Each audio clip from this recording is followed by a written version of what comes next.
વિશ્વ આદિવાસી દિવસે વાંસદામાં જિગ્નેશ મેવાણીનું ગણદેવીના ધારાસભ્ય નરેશ પટેલની માતાના નામ પર વિવાદિત નિવેદન આપ્યા બાદ રાજકારણ ગરમાયું છે।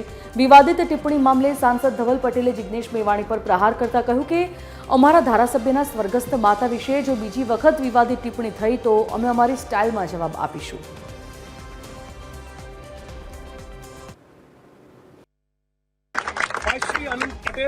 મારે કહેવાનું જરૂર નથી, તમારો તો દીકરો છે, તમારો ભાઈ છે, એના સંસ્કાર, એની રીતભાત, એની લડત, એનું આંદોલન, એનું કામ, એની મજૂરી, એની મહેનત એ તમારી આંખ સામે છે। આવા માણસના હાથ પગ મજબૂત કરો એટલે મોગલી બોગલી નહીં ચાલે।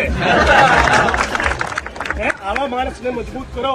અમારા મોટામાં મોટા નેતા અને આદિવાસી સમાજની સાથે હંમેશા રહી છે એવા અમારા પૂર્વ કેબિનેટ મંત્રી નરેશભાઈ પટેલને જે આટલી અભદ્ર ભાષામાં એમની માતા પર પણ ટિપ્પણી કરે છે એ બતાવે છે, એમના સંસ્કાર બતાવે છે અને એ પણ બતાવે છે કે કેટલા ફ્રસ્ટ્રેટ થઈ ગયા કે ઇશ્યુ બેઝ પર કોઈ પણ એમની પાસે કોઈ તથ્ય નથી।